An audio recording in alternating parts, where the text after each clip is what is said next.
Welcome to School Times India channel.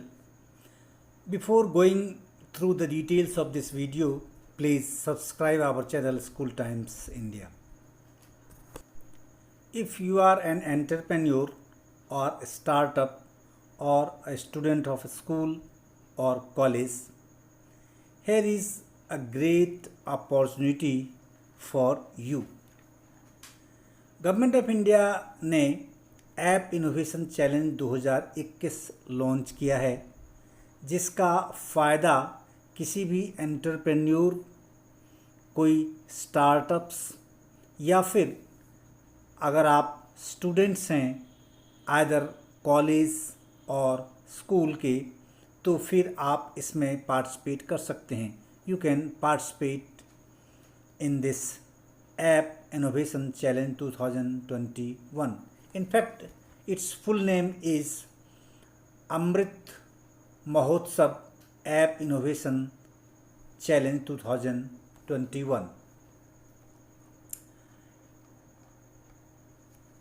On the auspicious occasion, the Ministry of Electronics and Information Technology has launched this Amrit Mahotsav App Innovation Challenge 2021. The challenge seeks to identify the best Indian apps which have the potential to scale and become world-class apps in their respective categories. अगर आप world class app बनाने में सक्षम हैं, आप में वो दक्षता है, वो क्षमता है, तो आप इस चैलेंज में पार्टिसिपेट कर सकते हैं. और इस चैलेंज का जो थीम है, जो बेसिक पर्पस है, वह वर्ल्ड क्लास ऐप्स बनाने में है, जो कि दुनिया के दूसरी कंपनियों या दूसरे देशों को जहां से ऐप्स बन रहे हैं और दुनिया में छा रहे हैं विभिन्न क्षेत्रों में, उसको चैलेंज कर सके. तो इसको एनकरेज करने के लिए गवर्नमेंट ऑफ इंडिया ने ये इनोवेशन चैलेंज लॉन्च किया है. This innovation challenge is in continuation of the Atmanirbhar app innovation challenge organized in 2020.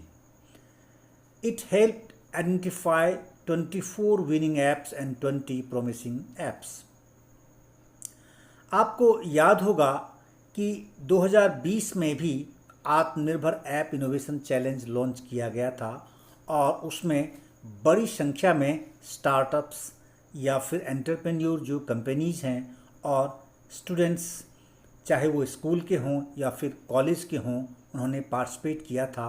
और उनमें से 24 ऐप्स उसमें सेलेक्ट किए गए थे और 20 प्रोमिसिंग ऐप्स उसमें से सेलेक्ट किए गए थे इन दोनों कैटेगरीज़ में, और उन्हें प्राइज़ दिया गया था.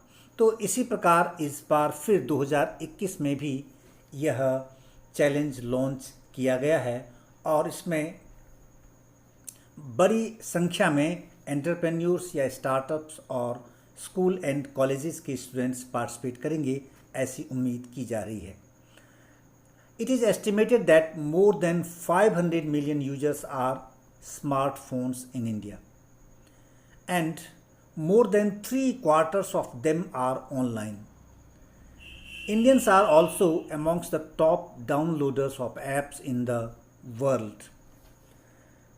यह स्पष्ट है कि हमारे देश में 500 मिलियन यूजर्स हैं स्मार्टफोन्स के, और more than 3/4 of them are online. और इसके जो 3/4 हैं वो ऑनलाइन हमेशा रहते हैं, जुड़े रहते हैं. साथ ही इनमें से अगर आप पूरे देश की तुलना करेंगे, पूरे विश्व की तुलना करेंगे अन्य देशों की, तो उनमें से इंडियंस लोग ही सबसे ज़्यादा ऐप्स डाउनलोड करते हैं, यानी विभिन्न प्रकार के ऐप्स का उपयोग अपने लिए करते हैं. This massive market holds a plethora of opportunity for Indian innovators and then tech gurus, यानी इसीलिए भारत सरकार ने सोचा कि इस क्षेत्र में ऐप बनाने के क्षेत्र में या ऐप की मार्केट में क्या इंडियन लोग इनोवेट कर सकते हैं, क्या इंडियन स्टूडेंट्स या इंडियन एंटरप्रेन्योर्स या स्टार्टअप्स इसमें अपना पैर जमा सकते हैं। तो इस दिशा में ही उन्हें प्रमोट करने के लिए गवर्नमेंट ऑफ इंडिया ने ये चैलेंज लॉन्च किया है। और जहाँ तक बात है ऐप्स की, over the past few years many new apps have entered and started dominating the market in various fields. अगर आप देखेंगे social media, messaging, marketing, transport और फूड, इस प्रकार के क्षेत्रों में भारत में बनाए गए ऐप्स अब छा रहे हैं दुनिया में और बहुत अच्छी कमाई कर रहे हैं, बहुत अच्छे से वो स्टेब्लिश हो चुके हैं। तो अमृत Mahotsav app innovation challenge also has a category of culture and heritage also. इस बार इसमें कल्चर और हेरिटेज जैसे सब्जेक्ट को भी शामिल किया गया है। That will help identify apps that can showcase the rich cultural heritage and traditions of India, जिससे कि जो हमारी रिच हेरिटेज हैं, रिच कल्चर हैं, जो इंडियन कल्चर्स हैं, जो हमारी मैथोलॉजीज़ है या फिर जो हमारी विभिन्न प्रकार की रिलीजियस एस्पेक्ट्स हैं, उसको लेकर दुनिया के सामने ये पूरी व्यवस्था रखी जाए और लोगों को इससे परिचय कराया जाए। ये भी एक एस्पेक्ट है गवर्नमेंट ऑफ इंडिया का, इसीलिए कल्चर और हेरिटेज को भी इसमें शामिल किया गया है। तो कुल मिलाकर यह एक बेहतरीन अपॉर्चुनिटी है इनोवेटर्स के लिए। The identified categories will give an opportunity to innovators and tech entrepreneurs to build solutions that will be as per the vision laid out by honourable prime minister. यानी कि प्राइम मिनिस्टर ने, जैसे अगर आप देखेंगे, अगर उनके पिछले स्पीच को आप सुने तो हैकाथॉन्स की दृष्टि से या इनोवेशन चैलेंजेज में जो उन्होंने कई बार इस दिशा में संकेत दिए हैं और मजबूती से उन्होंने इस बात की वकालत की है कि हमारे इंडियंस, क्या हमारे स्टूडेंट्स या कॉलेज स्टूडेंट्स हैं, स्कूल स्टूडेंट्स हैं या फिर हमारे स्टार्टअप्स या एंटरप्रेन्योर्स क्या इस क्षेत्र में भी अच्छा काम कर सकते हैं। तो उस दिशा में लोगों को एनकरेज करने के लिए गवर्नमेंट ऑफ इंडिया ने ये स्टेप्स उठाया है, जो कि बेहद इम्पॉर्टेंट माना जा रहा है। और इसीलिए गवर्नमेंट ऑफ इंडिया ने इस चैलेंज की दृष्टि से भी विभिन्न प्रकार के कैश अवार्ड्स और इंटर्नशिप्स की भी घोषणा की है। This innovative challenge with various cash awards and incentives of featuring apps on leader boards seeks to create an ecosystem where Indian entrepreneurs and startups are incentivized to ideate, incubate, build, nurture and sustain tech solutions that can serve not only citizens within India but also the world।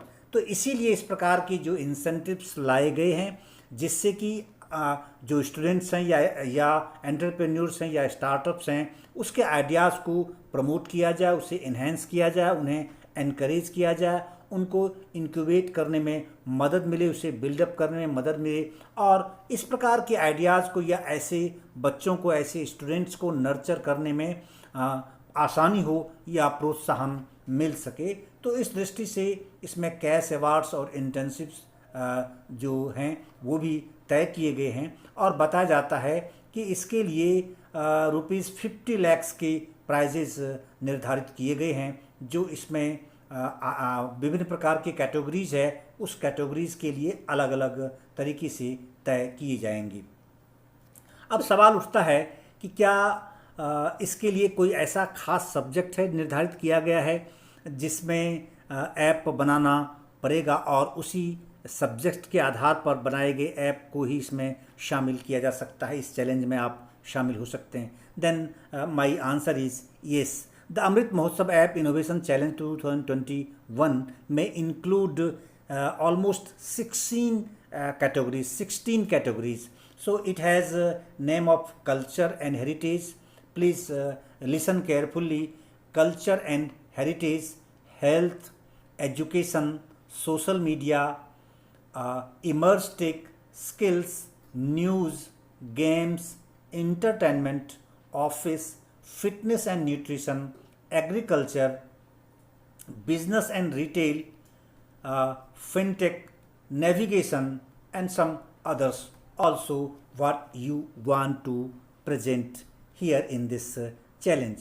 So 16 subjects are mentioned for this challenge. So you can opt any one of these 16 challenges and prepare your app or make your app and participate in this very important national challenge. A vision for this next few years. Through this challenge, government of India ने एक year mark किया हुआ है, एक रास्ता तय कर लिया है कि आने वाले समय में हम किस रास्ते में अपने इस इनोवेटर्स को ले जाना चाहते हैं। खासकर जो स्कूल्स में बच्चे हैं जिनमें ये मोमेंटम है, जिनमें ये टेम्पो है, जिनमें ये दक्षता है और एक नेचुरल फेनोमेना के रूप में उनमें ये चीज़ें डेवलप हो रही हैं और उनका अट्रैक्शन भी इसके प्रति है। उसी तरह से जो कॉलेजेस में बच्चे पढ़ रहे हैं, चाहे वो इंजीनियरिंग कॉलेजेस में हों या फिर किसी प्रोफेशनल कॉलेजेस में, उनके लिए भी इस तरह की एक रास्ता तय करने की कोशिश इस माध्यम से की जा रही है। तो इसीलिए आइडेंटिफाई दीज एप्लीकेशंस, पार्टिसिपेंट्स में also pitch in their ideas for making these apps more adaptable and suitable for everyone. So you must be clear and your conception must be clear that जो कुछ भी आप बनाने जा रहे हैं that must be more adaptable and suitable. Adaptable means कि ज़्यादा सुग्राही हो, हिंदी में अगर आप मैं कहूँ तो बहुत आसान हो लोगों को उस पर काम करना और आसानी से उसे लोग एक्सेप्ट करें और उनको लगे कि इससे हमें लाभ मिलने वाला है, और मोस्ट सुटेबल हो फॉर एवरीवन, यानी जनरल आम लोगों के लिए वो उनके प्रॉब्लम्स सॉल्विंग का एक प्लेटफॉर्म के रूप में उनके सामने आए, तभी लोग उसे एक्सेप्ट करेंगे। तो ये एक फोकस है। And ways to incorporate emerging technologies, और जो खास करके आपको उस ऐप में इस बात का पूरा ध्यान रखना चाहिए कि जो ऐप आप तैयार करने जा रहे हैं, जो ऐप आप इस चैलेंज में एग्जिबिट करने जा रहे हैं, उस ऐप में जो एमर्जिंग टेक्नोलॉजीज़ है इन दिस वर्ल्ड, जो नई टेक्नोलॉजी दुनिया में आ रही है, आप उसी को उसमें इनकॉर्पोरेट आपने किया है। तो इस बात का ध्यान आपको अवश्य रखना चाहिए, क्योंकि जो एडवांसमेंट इन टेक्नोलॉजी है वो बहुत तेज़ गति से दुनिया में हो रही है। अगर आप इंजीनियरिंग के स्टूडेंट हैं या फिर साइंस के स्टूडेंट हैं तो निश्चित रूप से आप इस कंसेप्ट से परिचित हैं, क्योंकि डे टू डे आप लगातार देख रहे हैं कि एडवांसमेंट इन टेक्नोलॉजी बहुत तेज़ गति से है और it requires business to have a vision for the next few years. तो इसी कारण से आप जब कुछ भी आप तैयार करते हैं तो फोकस ये होना चाहिए उसके पीछे कि आपने जो ऐप बनाया है वो क्या नेक्स्ट फ्यू ईयर्स के लिए एप्लीकेबल होगा, क्या नेक्स्ट फ्यू ईयर्स तक वो सस्टेन कर सकता है, क्या अगले कुछ वर्षों तक वह लोगों के लिए लगातार उपयोगी साबित हो सकता है। तो ये सब जब आप बनाते हैं तो इन सब पॉइंट्स का ज़रूर आप ध्यान रखेंगे, तभी आप इस चैलेंज में अच्छे से एग्जिबिट कर पाएंगे और compete भी कर पाएंगे। जो खास करके लेटेस्ट टेक्नोलॉजिकल ट्रेंड्स है उसको आपको इसमें पूरा ध्यान रखना चाहिए। So I must say that participant may also be suggested to look out for apps which are incorporating latest technological trends like beacon technology, 5G, artificial intelligence, instant apps, IoT, AR or VR. So these are the terms of technological words. So you must be knowing that कि इन सब चीज़ों को भी आपको ध्यान में रखना चाहिए। जो भी पार्टिसिपेंट्स होंगे उनको इन सब पॉइंट्स पे अवश्य ध्यान देना चाहिए अपना ऐप तैयार करने के वक्त, जिससे कि आप compete कर पाएंगे और किसी अन्य दूसरे कंपटीटर से आप बेहतर आपका ऐप साबित हो पाएगा। ये तो रही बात उसके कंसेप्ट की, उसके सब्जेक्ट की। Now we move towards process and eligibility criteria just to participate in this challenge 2021। अगर आप इस ऐप इनोवेशन चैलेंज 2021 में पार्टिसिपेट करना चाहते हैं तो उसके लिए प्रोसेस क्या है और उसका क्राइटेरिया क्या है, क्या एलिजिबिलिटी है, इस पर भी आपको अवश्य ध्यान देना पड़ेगा, तभी आप इसमें पार्टिसिपेट कर पाएंगे। तो इसके लिए सबसे शर्त ये है कि only Indian entrepreneurs and startups are eligible to submit their entries in various categories as enlisted. दूसरा ये high school and college students may also be considered for participation, as most of these students, especially the ones who are in the field of engineering, तो उनके लिए आसान होगा। ये स्वाभाविक सी प्रक्रिया है कि जो व्यक्ति, जो बच्चा इंजीनियरिंग में पढ़ रहे हैं तो निश्चित रूप से वो इन मीडियम से, इस तरह की टेक्नोलॉजी से फ्रेंडली होंगे और वो एफिशिएंट होंगे इस क्षेत्र में, उनमें ये दक्षता, ये क्षमता होगी, तो इसीलिए वो इसमें आगे आ सकते हैं। और जो इंडियन एंटरप्रेन्योर्स हैं वो एलिजिबल हैं इसमें आने के लिए। तो हाई स्कूल के जो स्टूडेंट्स हैं, साइंस के स्टूडेंट्स हैं, वो भी इसमें आ सकते हैं और कॉलेज स्टूडेंट्स हैं वो भी आ सकते हैं।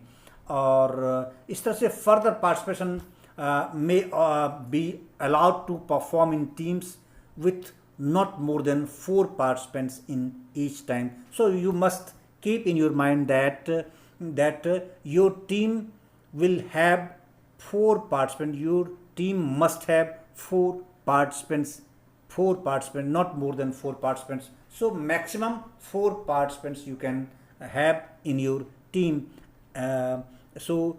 You must keep in your mind that maximum 4 participants in each time are allowed.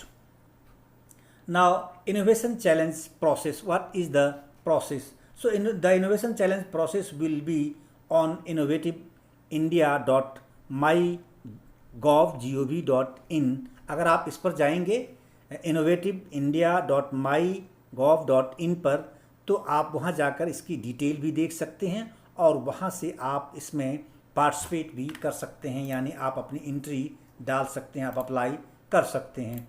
अब इसकी जो लास्ट डेट है वो 30 सितंबर 2021 है, तो इसलिए आप इसमें तत्काल इसकी डिटेल को देखें, जानें और आप 30 सितंबर 2021 से पहले आप इसे तैयार कर आप अपनी एंट्री इसमें डाल सकते हैं और अप्लाई कर सकते हैं। द एप्लीकेंट में only apply online to submit their proposals by registering and logging on MyGov portal. www.mygov.in पर आप जाएं और वहां जाकर अपना रजिस्ट्रेशन कर सकते हैं, अपना एप्लीकेशन डाल सकते हैं। Applicants are advised to provide self-contained proposals with essential supporting materials provided as uploads for an informed and fair evaluation और रिव्यू। यानी आप अपने ऐप के बारे में जो सब्जेक्ट है, जो आइडियाज़ है, उसके बारे में फेयरली उसको एक्सप्लेन करते हुए आप उस डॉक्यूमेंट को अपलोड करेंगे।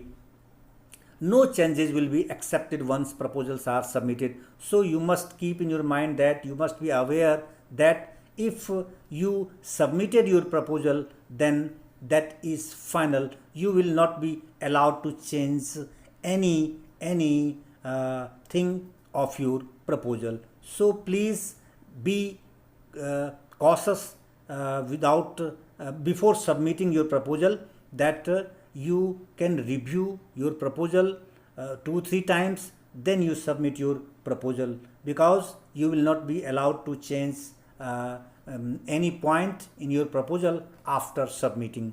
And finally, providing incorrect information will lead to outright. Now we move towards evaluation parameters. So what will be the evaluation parameters? How it will be evaluated? Some participants can question about this, and one must have some question about this. So what will be the actual process of evaluation? It has mentioned that easy user interface,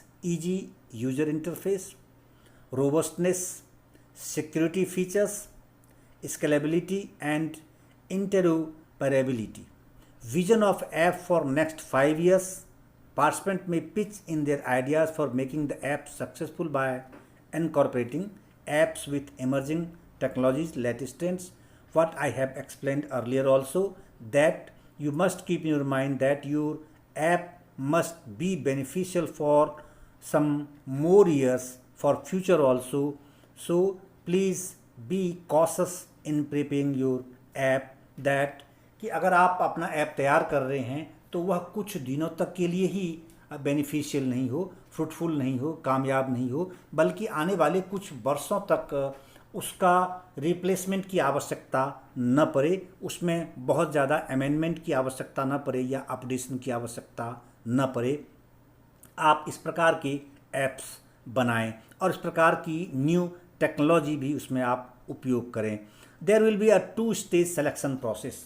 first stage screening of eligible entries, यानी पहले step में जो eligible entries हैं उसकी screening होगी, और second stage में evaluation by jury with actual demo. जो एक्चुअल, तब आप जब एक्चुअल डेमो वहाँ देंगे, जो आपका प्रोटोटाइप बनेगा, यानी जो आप बनाकर सामने रखेंगे और उसका जब आप डेमो देंगे जूरी के सामने, तो इवैल्यूएशन होगा जूरी के माध्यम से। 2 स्टेप हैं। First step screen of eligible entries, और सेकंड स्टेप है evaluation by jury with actual demo.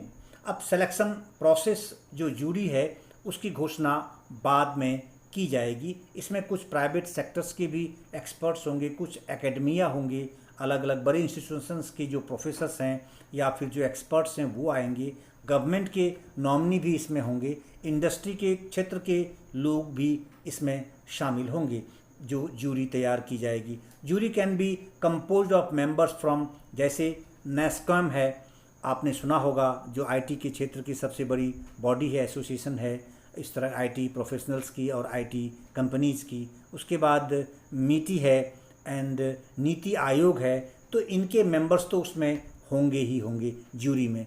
Short listed apps to be awarded and put on leader boards, और जो शॉर्ट लिस्टेड ऐप्स होंगे उसको अवार्ड दिया जाएगा और लीडर बोर्ड्स पर उसे पुटअप भी किया जाएगा, उसे सामने दुनिया के सामने रखा भी जाएगा। Government to adopt suitable apps, guide them to maturity, और जब इसमें सिलेक्शन होगा आप में से किन्हीं के ऐप का, तो गवर्नमेंट उसे खुद भी अडॉप्ट कर सकती है, उसे अपने उपयोग के लिए भी ले सकती है और लोगों के सामने भी इसके उपयोग के लिए उसे प्रमोट कर सकती है।